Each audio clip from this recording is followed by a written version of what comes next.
ante el monte con las alas coloradas. Buenas tardes, hoy es el día 13 de noviembre del año 2020 y vamos a platicar con Norberto Herrera. Sí, Norberto, muchas gracias, tardes. buenas tardes. Qué bueno que nos acompañes. No, gracias por invitarme a mancillar el espacio. Para empezar, Norberto, ¿me pudieras platicar cómo es que tu familia llega aquí a Neza? ¿Cómo llegas aquí a Neza?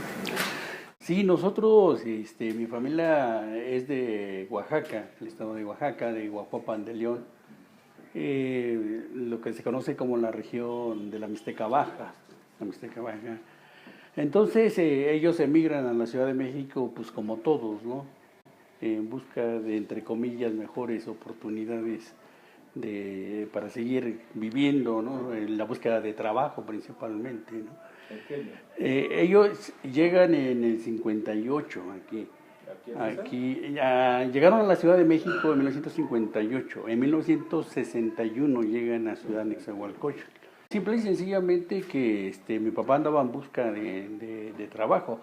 Probablemente como se volvió una tradición que cuando crecían, niños, jóvenes, crecían y emigraban. Algunos emigraban a Veracruz porque en aquella época había mucho trabajo en Veracruz. Entonces emigraban a Veracruz, entonces otros emigraban a la Ciudad de México, antes de que se prendiera la fiebre por emigrar a Estados Unidos.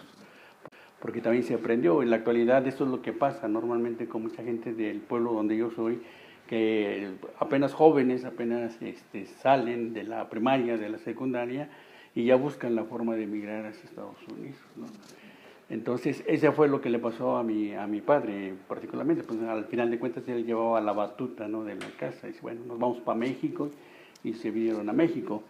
Estuvieron rentando, según lo cuenta mi madre, estuvieron rentando en la colonia Panamericana, después en la colonia Puebla, hasta que por iniciativa de mi madre, pues casi obliga a mi padre para que comprara un lote aquí Para tener algo propio. Para tener algo propio, ¿no? Entonces, la fraccionadora que estaba vendiendo en ese momento, pues tenía esos lotes en la colonia Aurora, con el famoso eslogan de Aurora, Aurora, la vida mejora, ¿no?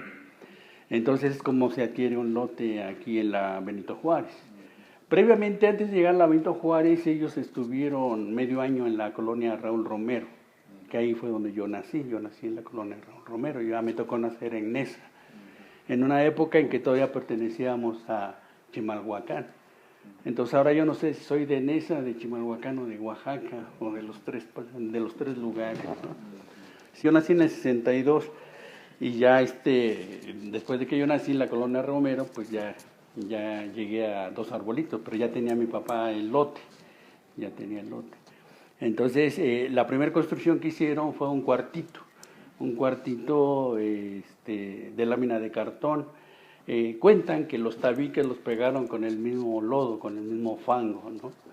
Pues no había para cemento, para cal y esas cosas. En esa época, y años posteriores, rascábamos 1 metro y yo creo que ya salía agua, ¿no? Todavía había agua, encontrábamos esa agua y bueno, pues con eso mismo se aprovechaba para hacer la mezcla. Así se construyó el primer cuartito ahí en Dos Arbolitos, el número 141. ¿Tienes más hermanos? Somos 10 de familia, actualmente somos 8, fallecieron 2. Andaban preocupados igual por la primaria y por la forma de subsistir. Existía la costumbre en ese tiempo, por ejemplo en el caso de mi papá, que se llevaba a mis hermanos a trabajar donde él trabajaba, ¿no? ¿Qué trabajaba tu papá? Mi papá trabajaba de empleado en una tienda de abarrotes de un paisano de él. Sí, hubo unos paisanos que se fueron a Estados Unidos, se organizaron de tal manera que del salario que percibían, eran creo 5 hermanos, no recuerdo bien el número, del salario que percibían juntaban, de uno pues juntaban para pagar todo lo que era la renta, su establecimiento ahí en Estados Unidos, y lo demás lo mandaban a México. Entonces de esa manera se compraron una tienda de abarrotes grande en lo que es la Merced, ¿no? Ahí en todas las calles de Santa Escuela, anillo de circunvalación. Y de ahí empezaron a crecer y empezaron a tener cada quien su propia tienda. Y Entonces, es ahí donde laboraba. y ahí es donde trabajaba mi papá. Y se llevaba a tus Y ahí hermanos. se llevaba a mis hermanos a trabajar con él. Entonces, de la primaria, pues al trabajo. ¿Tu primaria dónde fue? ¿Tu secundaria, tu preparatoria? Sí, ¿Cómo yo- fue esa edad? Yo estudié mi primer año lo estudié en la Escuela Estado de Israel, en la Jardín Balbuena. Mi papá me llevaba, me dejaba en la escuela mi mamá trabajaba, lavaba ropa en los multifamiliares de la Jardín Balbuena. Entonces ya cuando terminaba sus labores, pues pasábamos, me recogía y pues ya las. Pero de segundo a sexto fue en la Francisco González Bocanegra, que igual está ahí en Dos Arbolitos. Ahí es donde estudié la primaria. Y la secundaria la estudié en la Telpuxcali, ¿no? La Escuela Secundaria Federal Experimental, ¿no? Número 31, ¿no? Que era famosa porque era un modelo de educación diferente en esos tiempos. Y traía un proyecto distinto en la cuestión de su sistema educativo, ¿no? Los alumnos eran los que exponían la clase, el maestro coordinaba, se creaban clubes de actividades, aparte de los talleres. Sí, teníamos una actividad que se llamaba actividad cocurricular. Sí, era un día a la semana donde se proponían trabajos extraescolares, ¿no? Por ejemplo, íbamos a Teotihuacán y involucrábamos varias de las materias en la visita que nosotros hacíamos a Teotihuacán, o salíamos a limpiar las calles, o íbamos a otro tipo de museos, pero ya eran actividades fuera de la escuela. Bueno, estudié en 3 preparatorias, ¿no? De la UNAM. Mi documentación dice que yo salí de la escuela preparatoria 1, ¿no?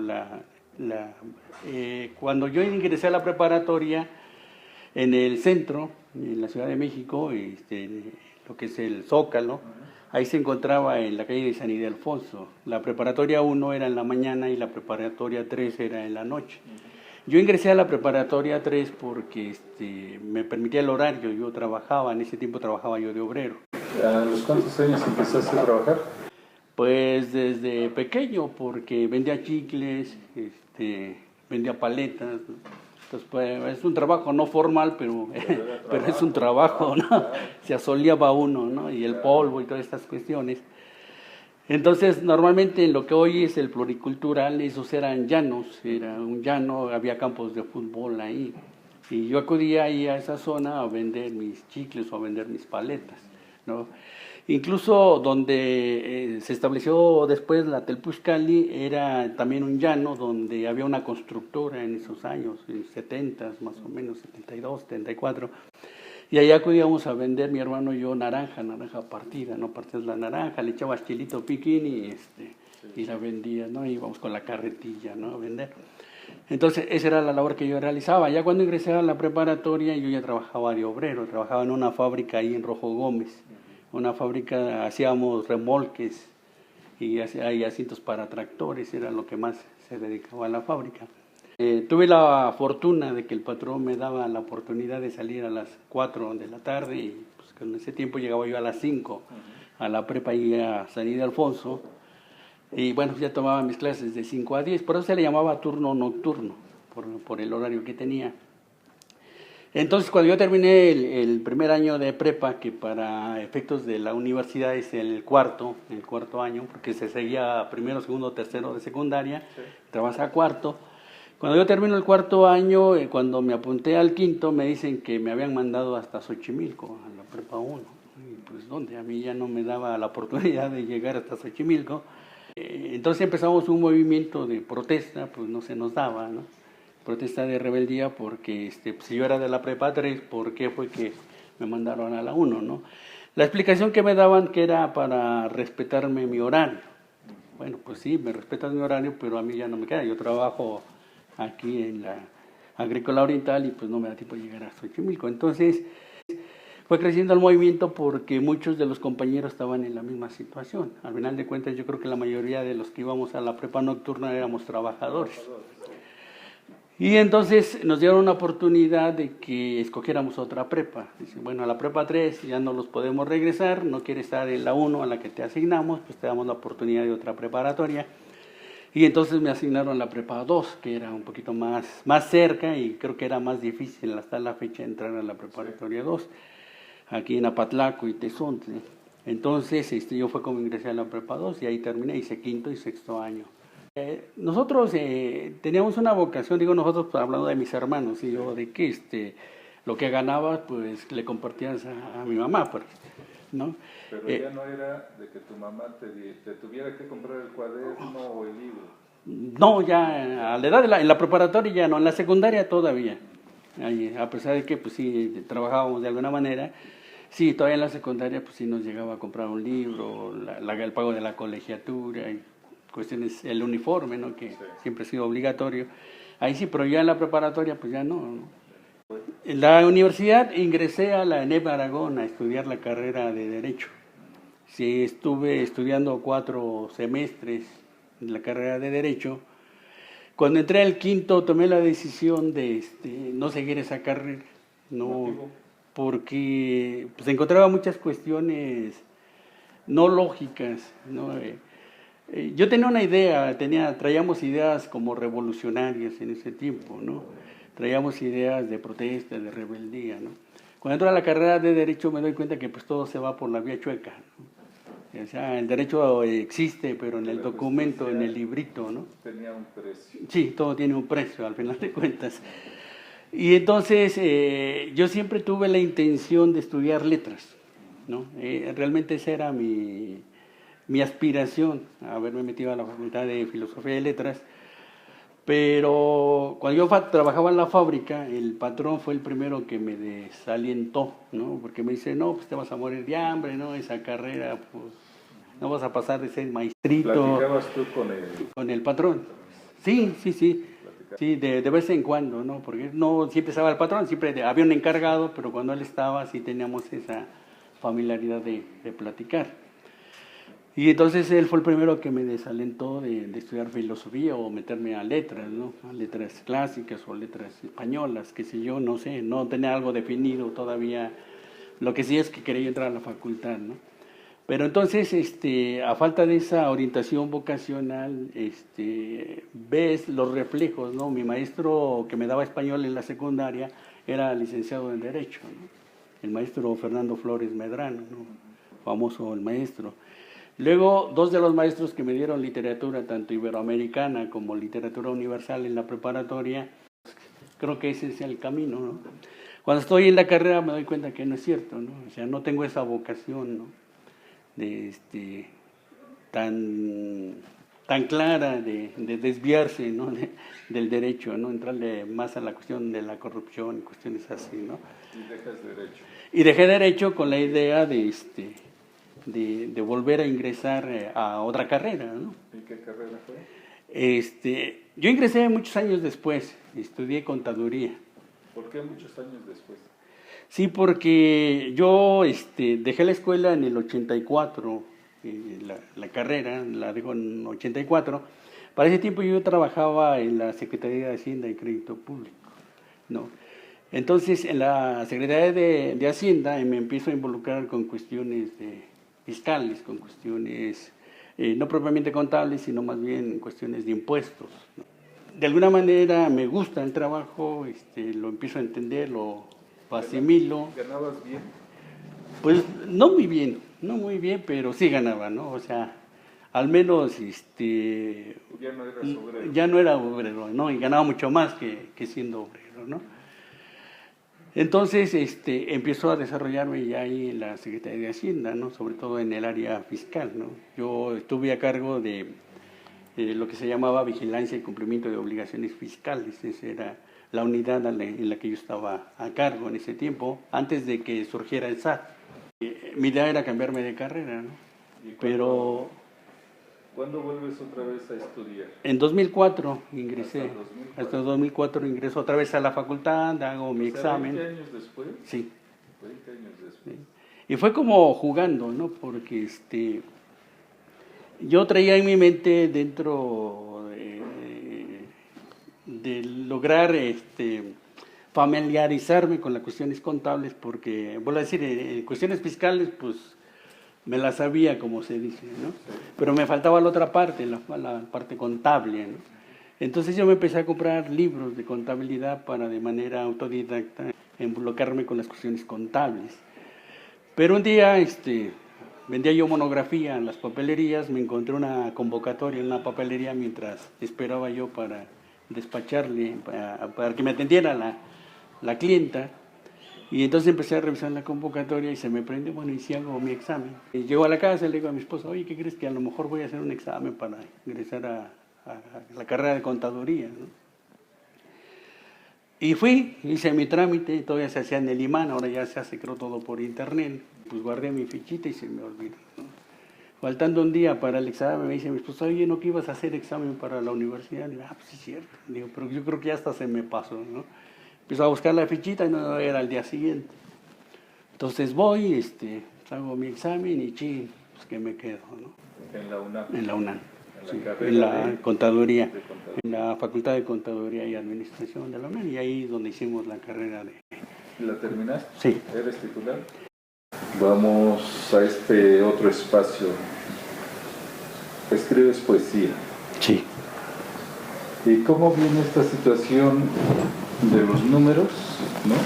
Por un lado, que te dan un modus vivendi, pero ¿cómo es este asunto de la poesía? ¿Dónde empezó en ti?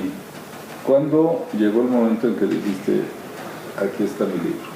Yo cuento una anécdota porque para mí me parece muy agradable la anécdota.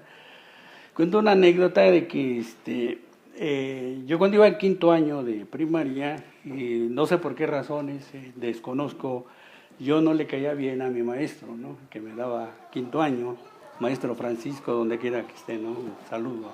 En ese año también fallece mi papá, ¿no? En el año del 74, fallece mi papá, y me afecta, yo creo que me deprimo, no sabía yo si me deprimí, pues era un niño, no sabía yo exactamente qué pasaba conmigo, pero bueno, pues me agarra de encargo nomás el maestro, ¿no?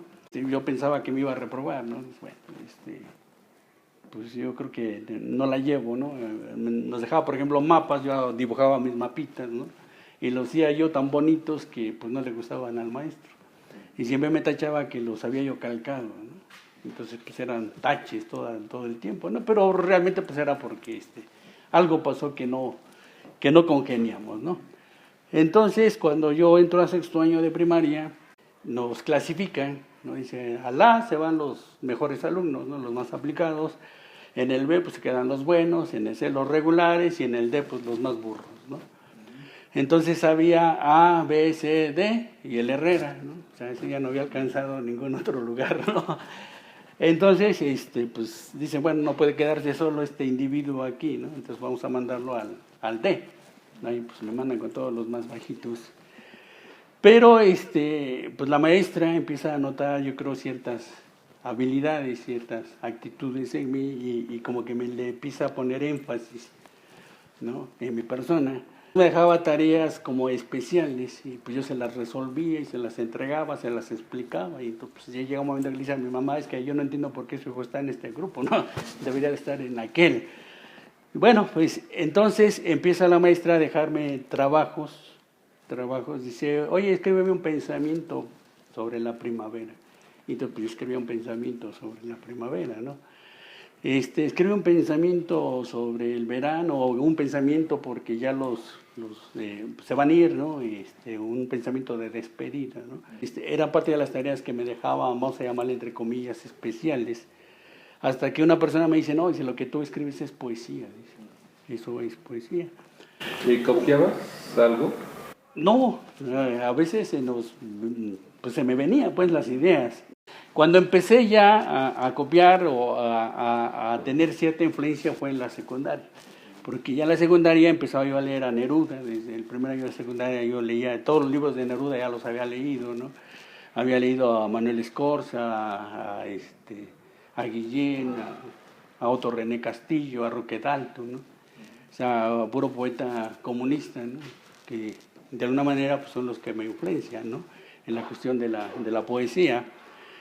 Estaba yo influenciado con los movimientos rebeldes porque mi padre se involucraba con los movimientos de rebeldía. Mi padre fue afanador en el metro en la Ciudad de México y se le ocurrió la brillante idea de meter el sindicato, ¿no? En el metro. Entonces, en una época donde la represión era muy manifiesta, ¿no? En la época de don Luis Echeverría Álvarez, Entonces a él lo secuestran, secuestro express, y pues le dan sus golpecillos por ahí, y pues, con tal de que dejara la lucha, él continúa con la lucha hasta que le secuestraron a un hijo, entonces a uno de mis hermanos, al que ya falleció.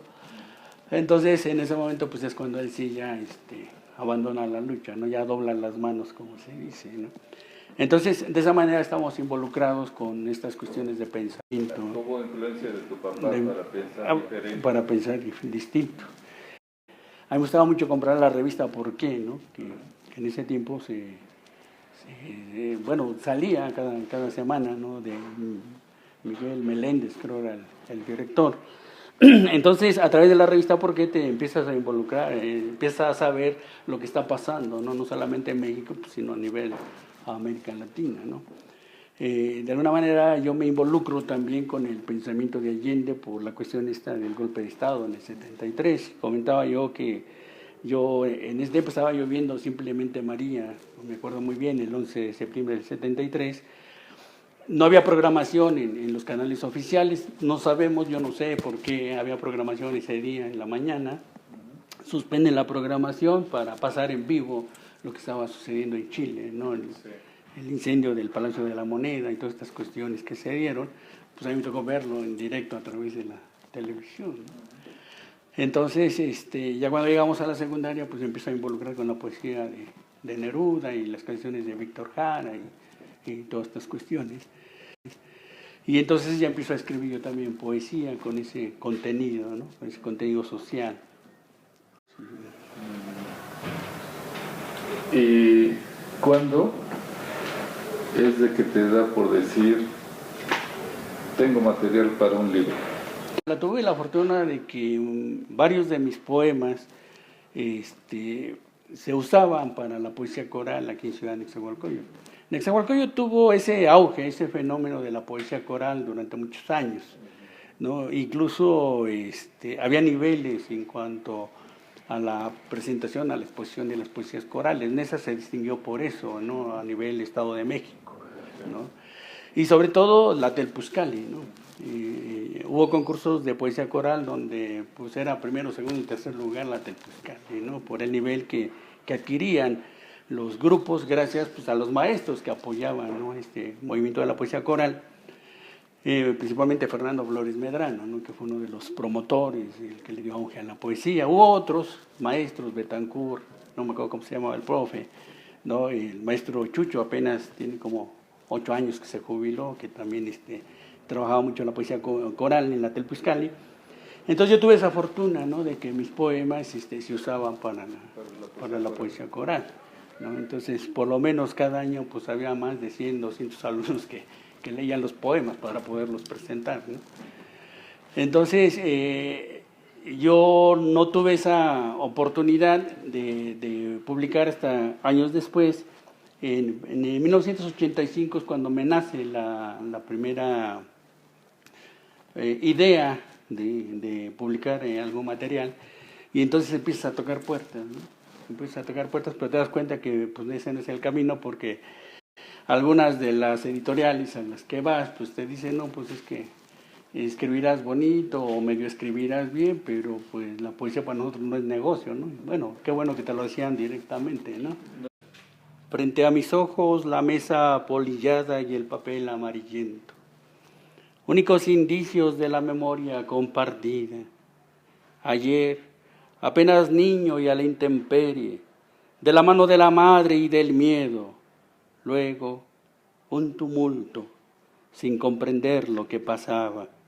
Ahora, esta noche, la gente juntándose en las calles y un griterío encendido en la plaza, en donde las sirenas lastimeras todavía ululan y la metralla desesperada azota sobre los muros pétreos, perdida, buscando un cuerpo joven como refugio, y el inerme corazón de un niño que dolorosamente en la impunidad se revuelve abatido.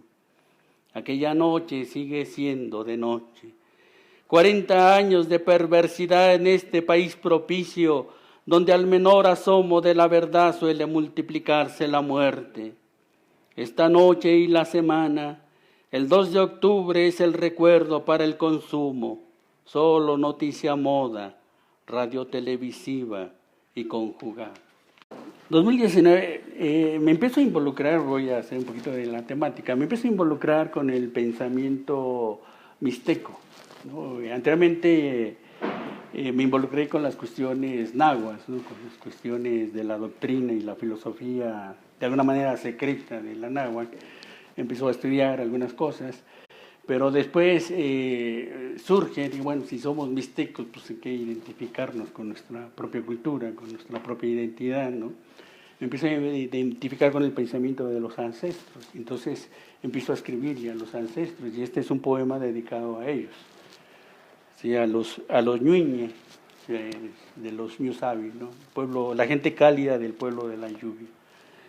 Dice el danzante: yo, nieto del hijo de nuevo y viento, del águila solar, yo, sombra de la tierra roja inconquistable, nieto del árbol y del agua, yo el danzante, hijo de los ñuñe, alumno del jaguar y del soplo trepidante que parte la montaña, yo, orgulloso de su sangre, de la tribu de la lluvia o de la nube, soy maíz, ciervo, mono.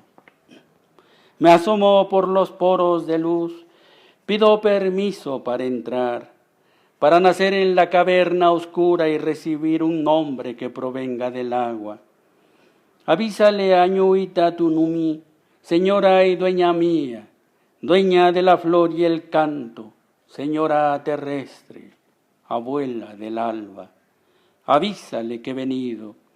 Soy cordel, soy escalerilla de tablas, soy paja, soy hoja que se desgrana.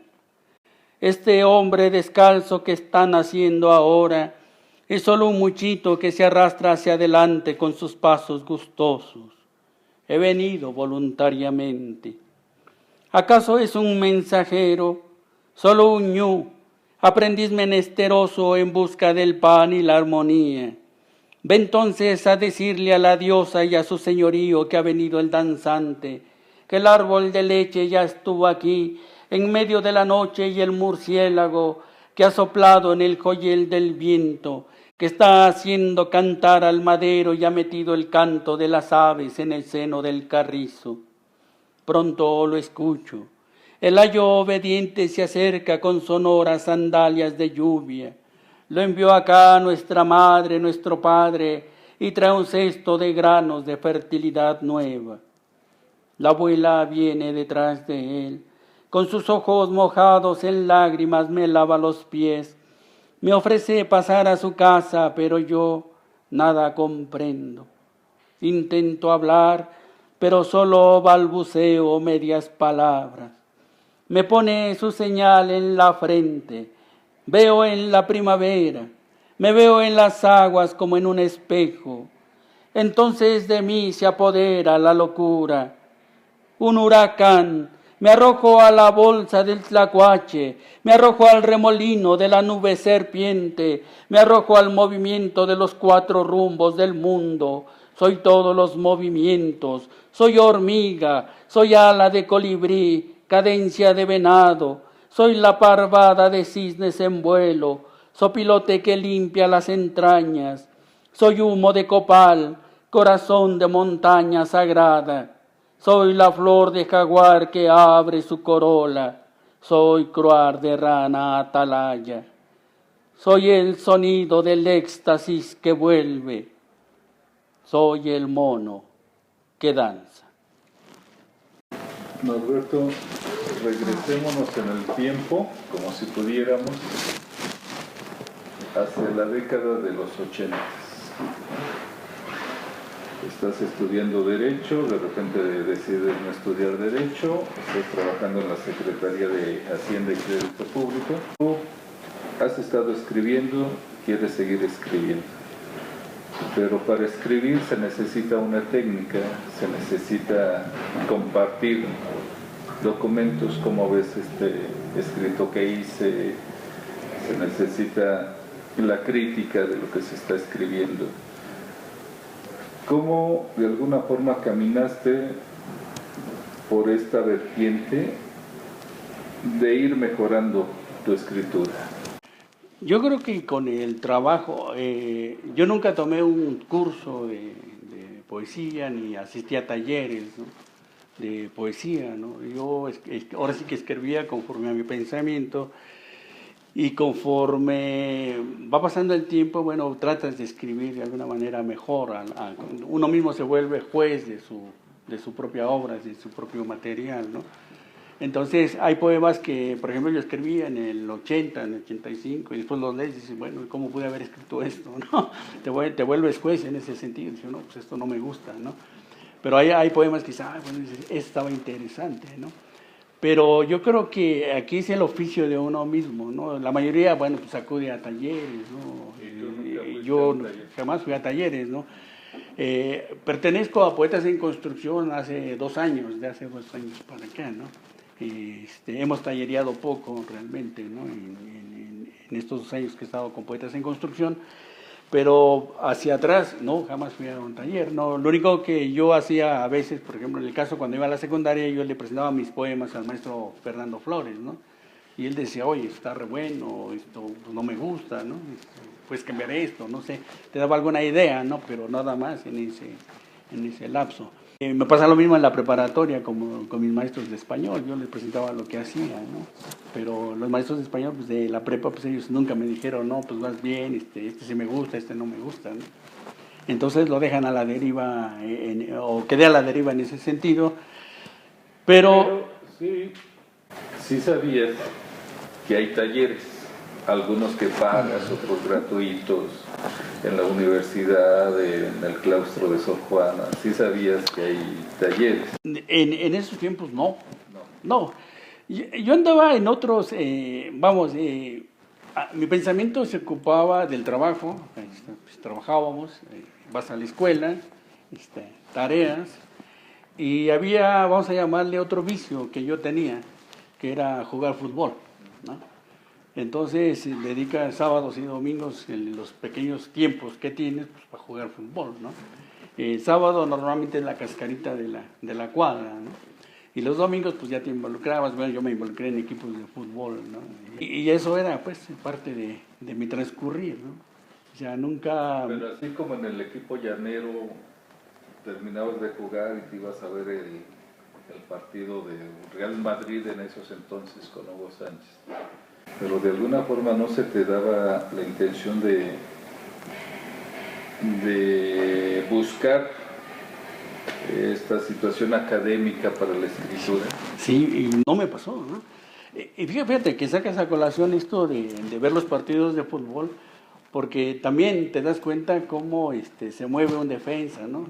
Cómo el medio filtra la pelota, ¿no? Y la magia que hace, ¿no? Entonces llega un momento en que uno también trata de imitar al menos sus movimientos, ¿no? No tiene uno la técnica que ellos tienen, ¿no? Ni los dotes, ni las cualidades, ni el dinero, ¿no? Para estar allá, ¿no? Porque también de eso se sabe que así se forman, ¿no? Entonces, a base de fijar, ¿no? De mirar, de observar, de analizar, bueno, yo puedo hacer una jugada o puedo moverme de alguna manera dentro del fútbol, así, ¿no? De hecho, por ejemplo, yo fui catalogado como de los mejores defensas en el tiempo en que yo fui llanero, ¿no? Y me daban diplomas y cosas así también como futbolista llanero. Y eso mismo me pasaba con la poesía, ¿no? O sea, pues yo leía a Dalton y te empiezas a involucrar con los poetas europeos y los empiezas a analizar y los empiezas a revisar, ¿no? No me di cuenta realmente, ¿no? Para mí sí fui ignorante en ese sentido de que existían talleres, ¿no? De que me podía involucrar, ¿no? A ciertos talleres. Siempre fui autodidacta, vamos a llamarlo así, ¿no? ¿Participaste en algún concurso de poesía?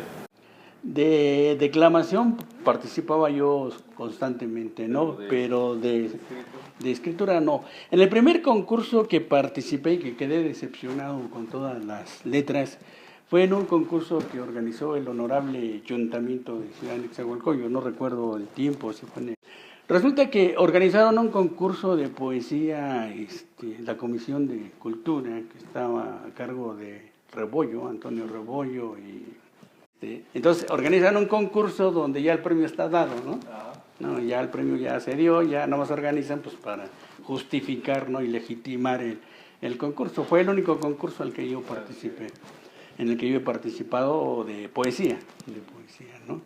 Pues obviamente pues ganaron este muchacho, ¿no? Y creo ¿Te que decepcionaste de eso? sí, de los concursos, ¿no? Porque creo que todos los concursos están amañados, ¿no? Cuando son oficiales, ¿no? Todos están amañados, todos tienen ya su veredicto, y entonces pues es absurdo participar en algo que ya está consolidado y determinado, ¿no? Entonces por eso yo no participé. Participé mucho en concursos de declamación, ahí sí, tanto en la secundaria, en la prepa, y después ya de grande llegué a participar en algunos concursos. Sí. Viejos terratenientes incrustados en la tierra como huesos de pavorosos animales, supersticiosos herederos de la encomienda, emperadores de una tierra oscura, cerrada con odio y cercada de púa.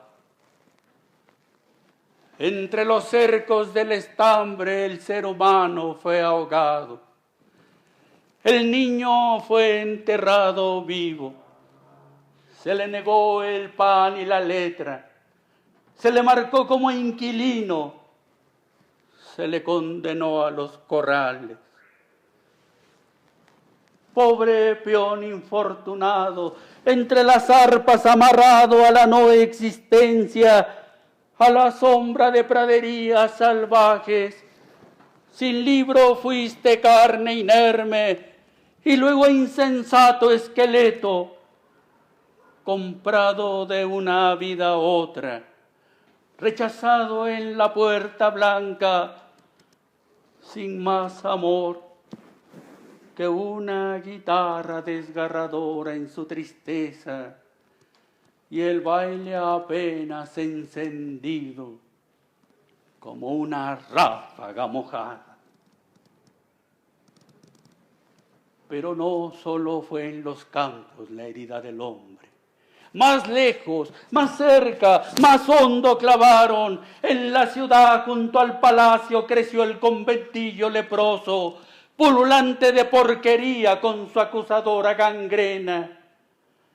Yo he visto en los agrios recodos de Talcahuano, en la encharcada cenicería de los cerros, hervir los pétalos inmundos de la pobreza, el amasijo de los corazones degradados y la pústula abierta a la sombra del atardecer submarino, la cicatriz de los harapos y la sustancia envejecida del hombre hirsuto y apaleado.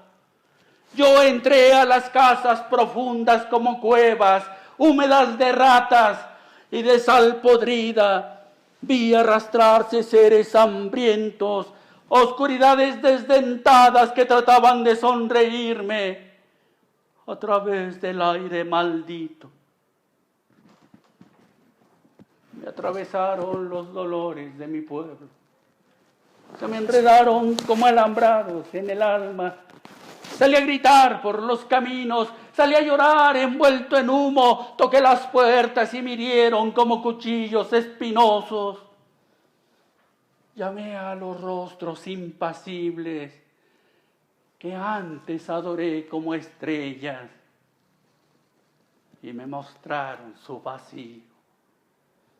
Entonces me hice soldado, número oscuro, orden de puños combatientes, sistema de la inteligencia, fibra del tiempo innumerable, árbol armado, indestructible camino del hombre en la tierra. Y vi cuántos éramos, cuántos estaban junto a mí. No era nadie, eran todos los hombres.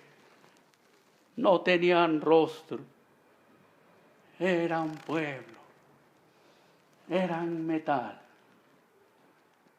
eran caminos. Y anduve con los mismos pasos de la primavera en el mundo. Pablo Neruda. Las naves que habrían de llegar, inevitablemente llegaron. Cumplido presagio de la desesperanza, venían promovidos por el instinto, deslumbrados por los indicios de un resplandor contado.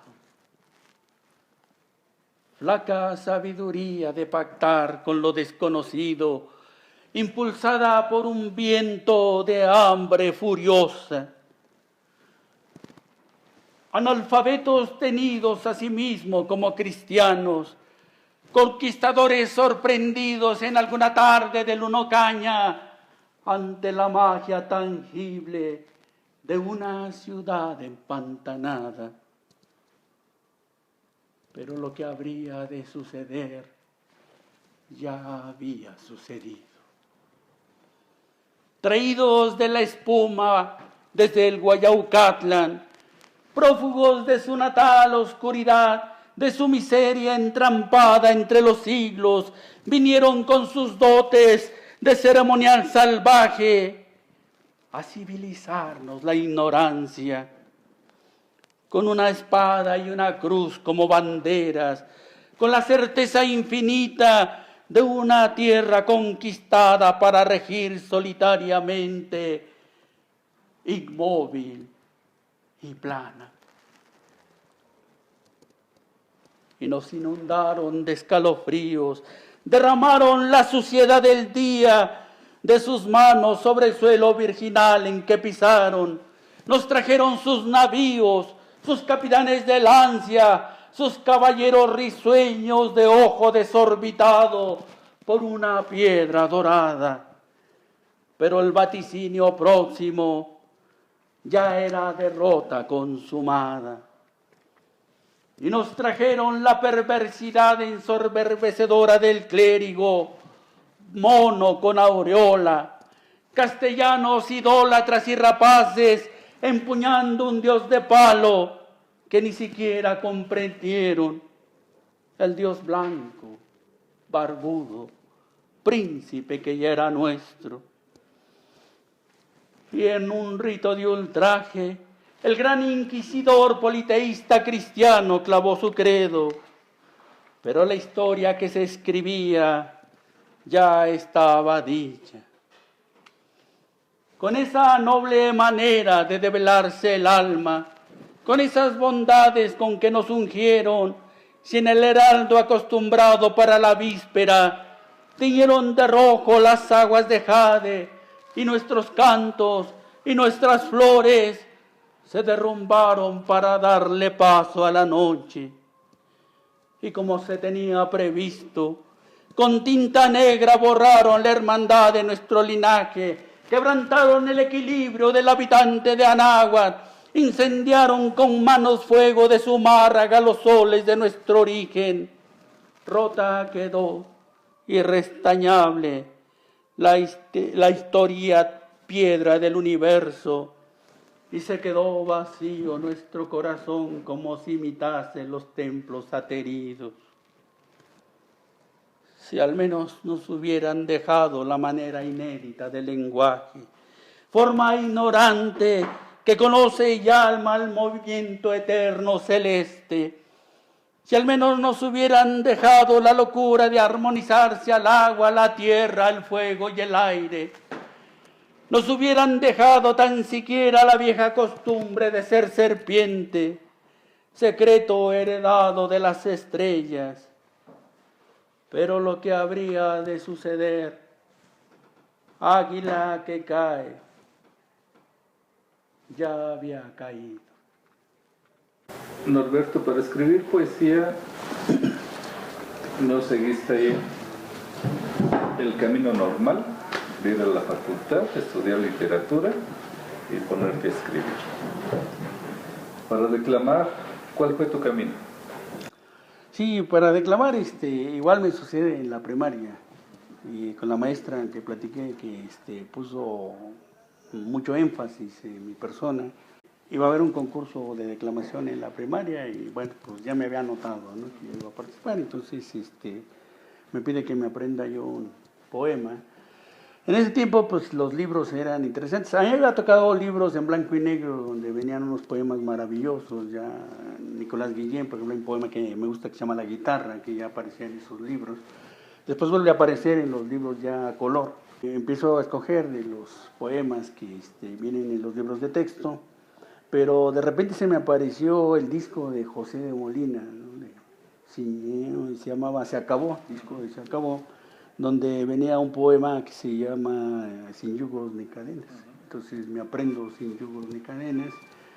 Y mi hermano y yo hacemos un collage de varias de las canciones que venían en ese mismo disco y también lo transformamos en un poema. Y entonces ya declamaba yo los dos poemas, ¿no? ¿Qué edad? Tenía yo 12 años. 12 años. Y entonces ya declamaba yo Sin yugos ni cadenas y fue sorprendente, ¿no? Para los maestros que estaban presentes porque, pues, ¿de dónde sacó ese tema, no? Lo normal eran los motivos del lobo y la chacha Micaela y por qué me quité del vicio. Esos eran los poemas de batalla de muchos declamadores. Y entonces, pues yo aparezco con Sin yugos ni cadenas y pues armo una revuelta, ¿no? ¿En la primaria? En la primaria. A los 12 años. A los 12 años, sí. ¿Y cómo fue el camino después, como declamador? Cuando ingreso a la Telpuzcali, en mi grupo me toca un muchacho que ya toca la guitarra y que también está involucrado con la música de José de Molina y las canciones de protesta, ¿no? Este muchacho era hermano de Román González, se llama Benigno González, no sé si viva todavía, hermano de Román González, que tenían un grupo de música folclórica en aquellos años que era el canto del hombre del pueblo. Entonces empiezo a hacer pareja con él toca la guitarra, canta una canción y yo empiezo a declamar los poemas que ya me sabía, ¿no? Sin yugos ni cadenas, y el otro que le habíamos puesto Se Acabó, ¿no? como título del poema. Y para ese tiempo pues empiezo yo a leer a Neruda, ya había comentado, y entonces también empiezo a aprender algunos poemas de Neruda y empiezo, principalmente en la que tiene contenido social. Casi de Neruda nunca declamé poemas de amor de Neruda, no los declamé, los leía pero no los declamaba. Casi siempre me involucraba con la temática social. Y entonces ahí es cuando empiezo yo a participar de la declamación con este dúo que hacía yo con Benigno González. Entonces la Telpuzcal tenía la característica que año con año hacía concursos de declamación. Entonces, obviamente me anoté al primer concurso de declamación, declamé un poema de Nicolás Guillén, que es el famoso Che Comandante, ¿no? No me acuerdo más o menos que decía: Che Comandante, amigo, no porque hayas caído, tu luz es menos alta. Entonces con ese poema yo participo y gano el 4º lugar de declamación, siendo de primer año contra muchachos jóvenes de tercero, de segundo. Y es como empiezo yo ya a involucrarme más con la declamación. Pero alguien te decía, tienes que mover así las manos. No. O sea, es algo innato, vamos a llamarlo. Estoy viendo que todo en ti es el estilo de Vera. Sí. De hecho, una anécdota que me gustó fue que un día el maestro Fernando Flores me dijo: ¿sabes qué? A mí me gusta mucho de los ademanes que haces, te los voy a copiar, ¿no? Pero pues para mí era gratificante, ¿no? Que, sí. Yo nunca gané un concurso de declamación a nivel estatal, jamás lo gané. ¿Pero si participas? Sí. Ahí sí te inscribías. Sí, a nivel municipal, a nivel estatal. De hecho, por lo regular se hacía el concurso de declamación en la escuela y el que ganaba se iba al de zona, y luego el de zona al regional y del regional al estatal, ¿no? Entonces pues yo llegué a los regionales, ¿no? Representando a la Telpuzcali, a la secundaria. Nunca gané un concurso más allá. Me decía el maestro Fernando Flores en un gesto muy amable, muy cordial, ¿no? Dice: es que tú tienes un problema, dice que el jurado que te califica está por debajo de ti. Dice, y el jurado nada más ve en línea recta, dice, entonces nunca ve para arriba. Entonces, como no ve para arriba, pues no vas a ganar, ¿no? Entonces, por eso, pues nunca gané un concurso, según versión del maestro Fernando Flores Medrano, ¿no? Yo sé que pues nada por eso, era por malo, ¿no? Pues a mí me gustaba. Y de hecho lo hacía más que nada por el mensaje, ¿no? El mensaje que podíamos dar a través de la poesía. Yo creo que ese era mi principal objetivo, ¿no? No tanto ganar, pues al final de cuentas no pasaba que tenían el diplomita y esas cosas, ¿no?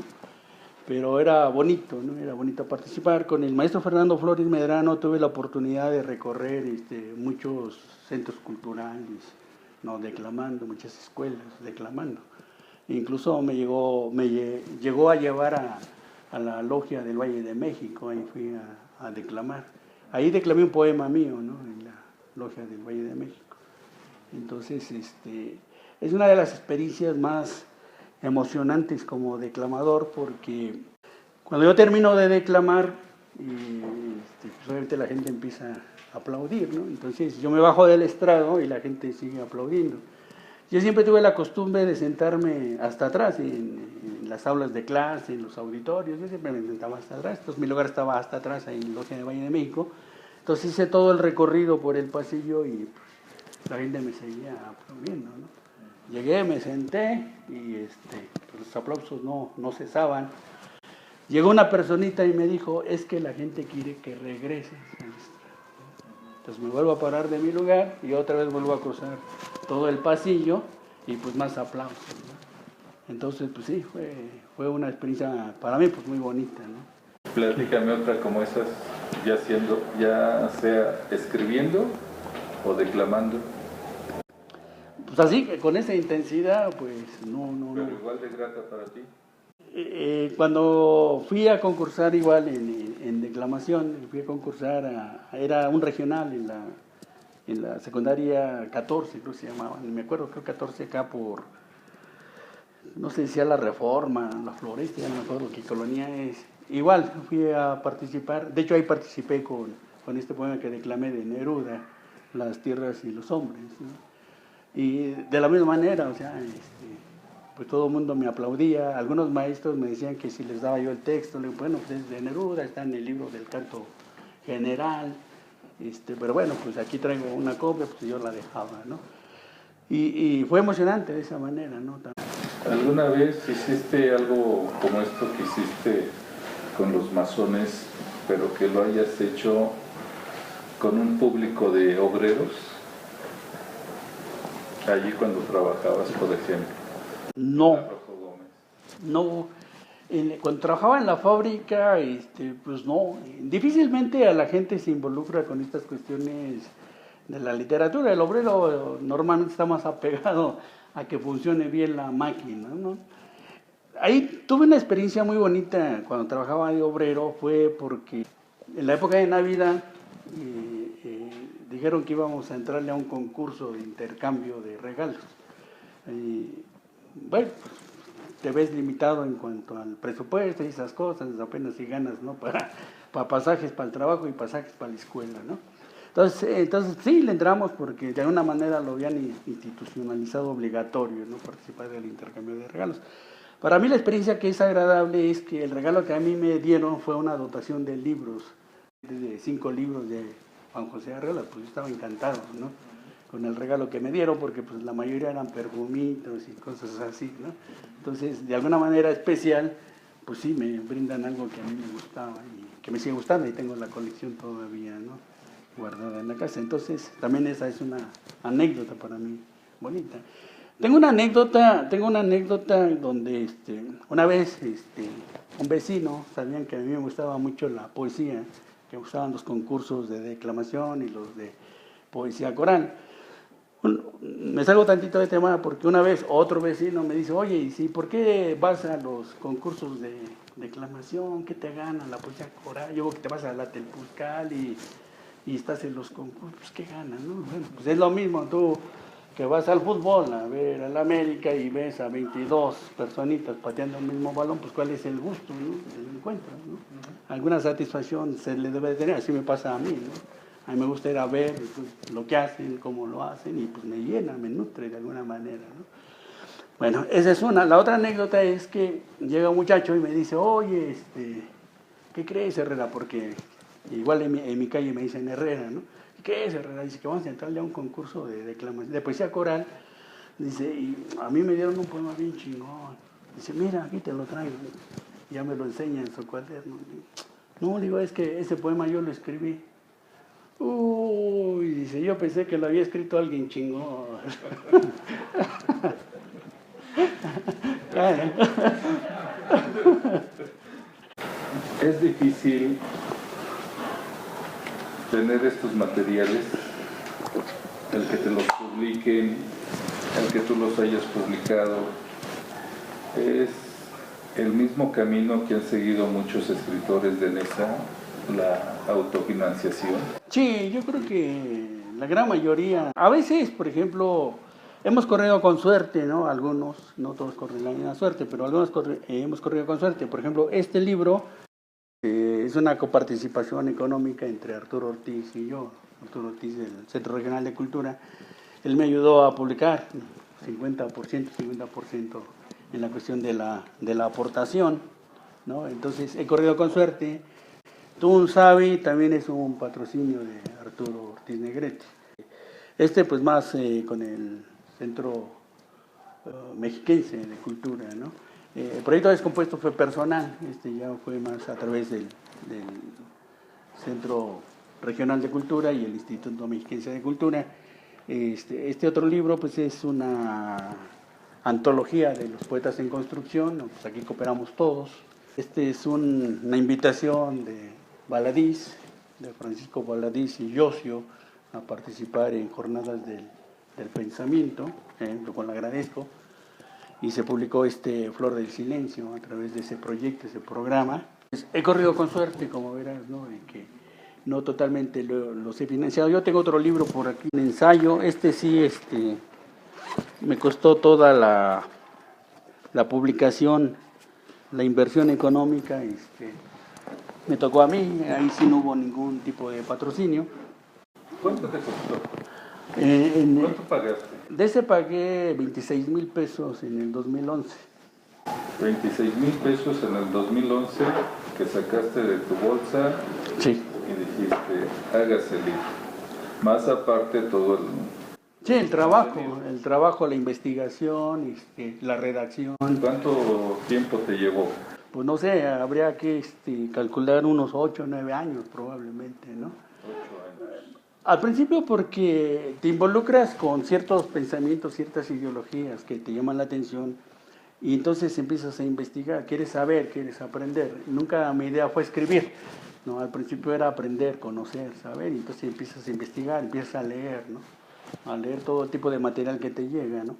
Yo tengo un dicho que cuando a ti te interesa un tema, tú vas a buscar, ¿no?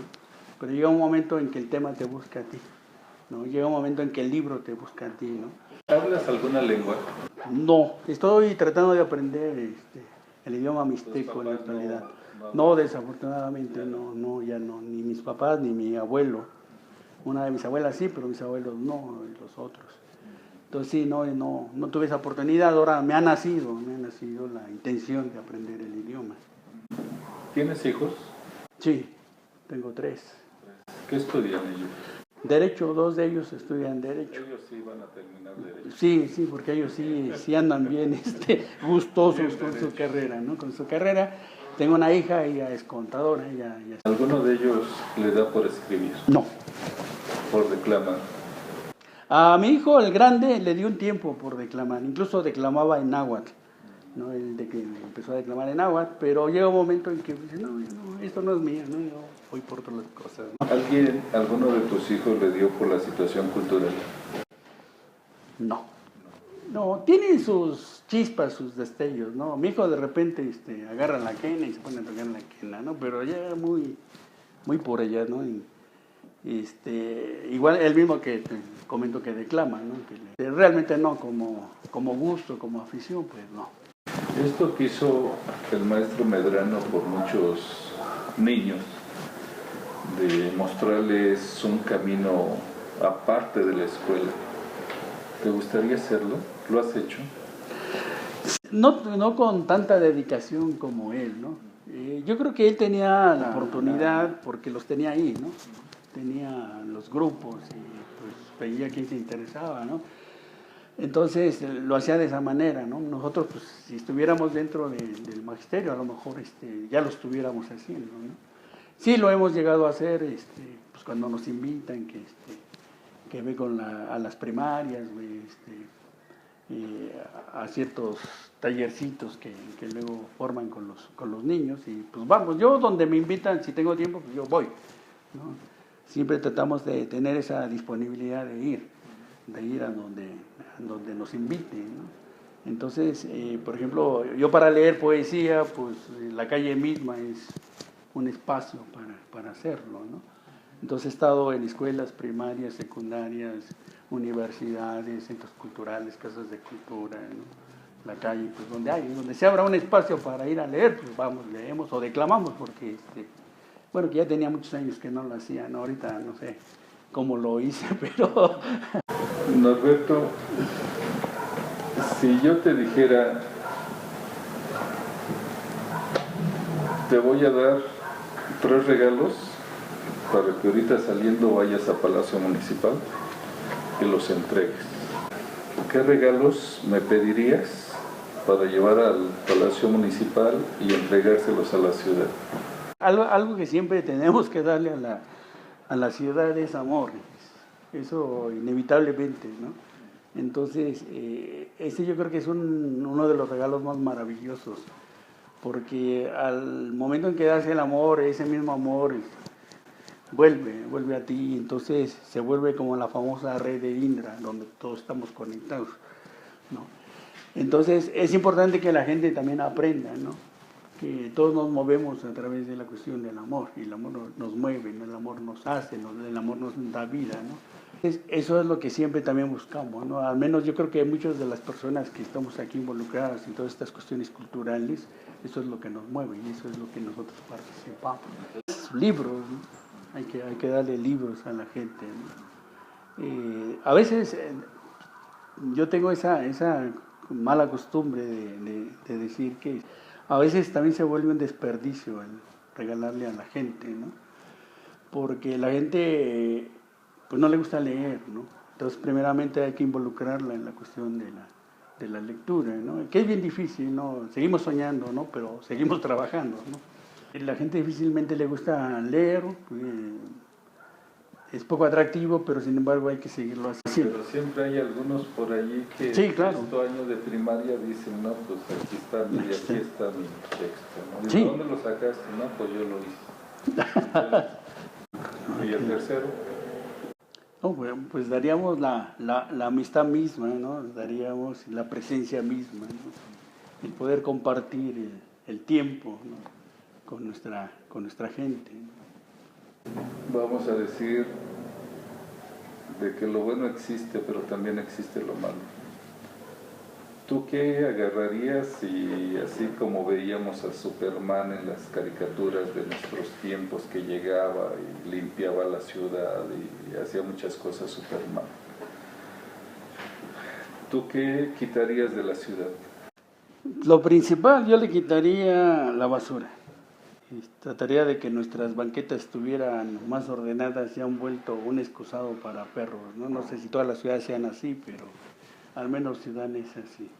Limpieza. Hay que quitar toda esa suciedad. Hay que limpiar la ciudad. Hay que limpiar la ciudad en el aspecto físico, ¿no? Y también en el aspecto mental, ¿no? Esa sería la segunda, ¿no? Sí,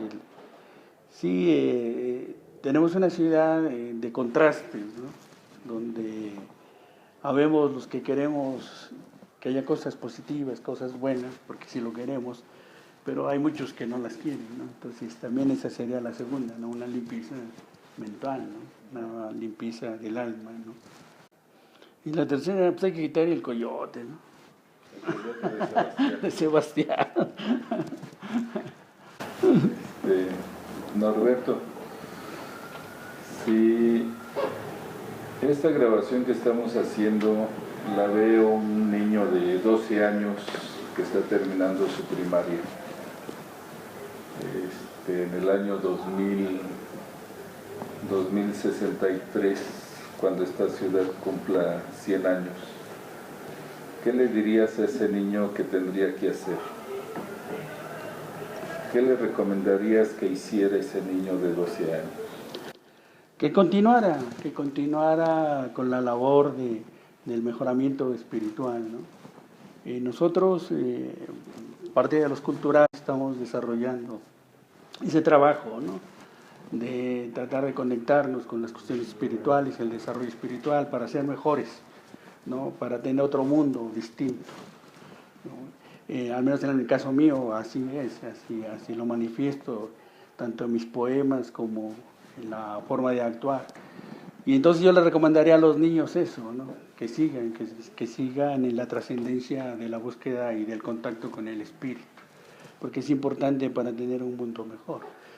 Estamos viviendo épocas muy difíciles en nuestro mundo, en la actualidad, hoy 2020, nuestro mundo está podrido y se pudre todos los días, constantemente.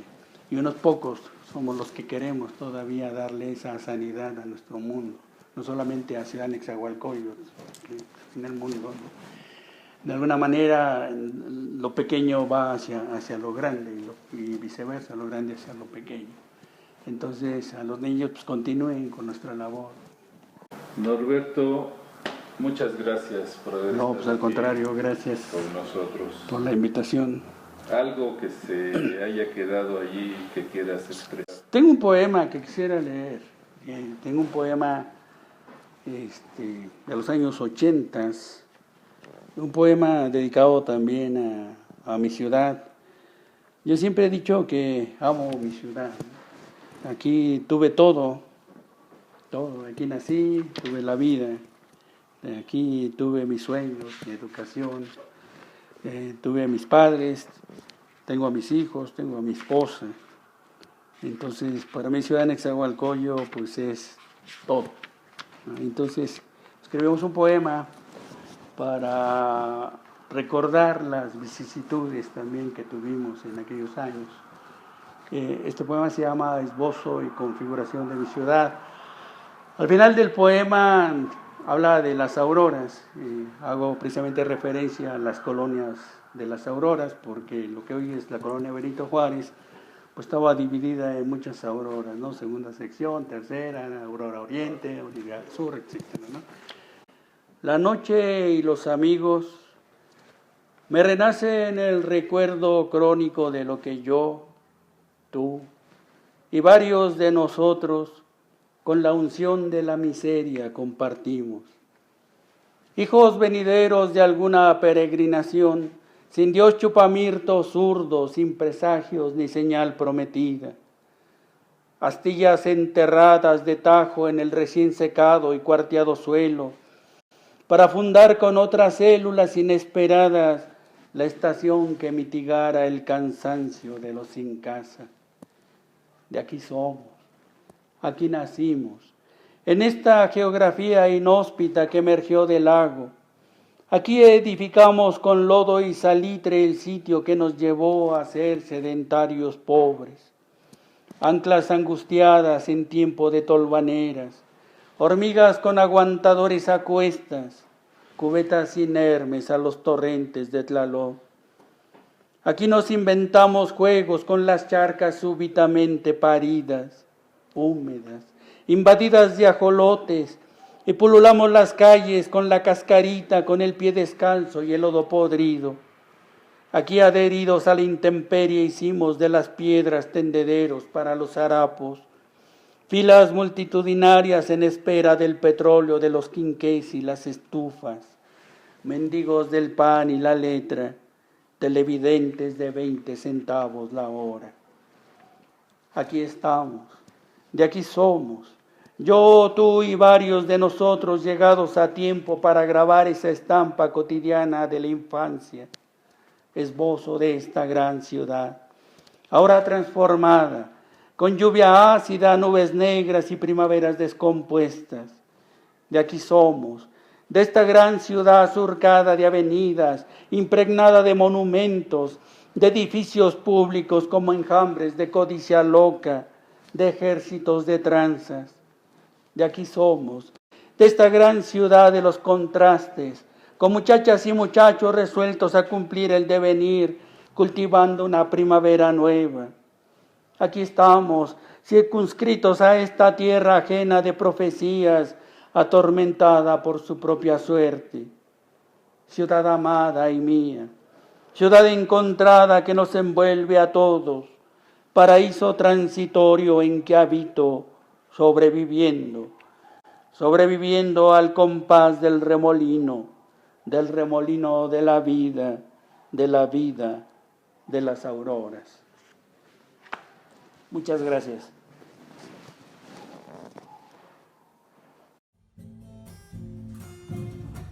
Pájaro carpintero, para trabajar se agacha, el que encuentra su agujero, hasta el pico le retacha. También yo soy carpintero, cuando estoy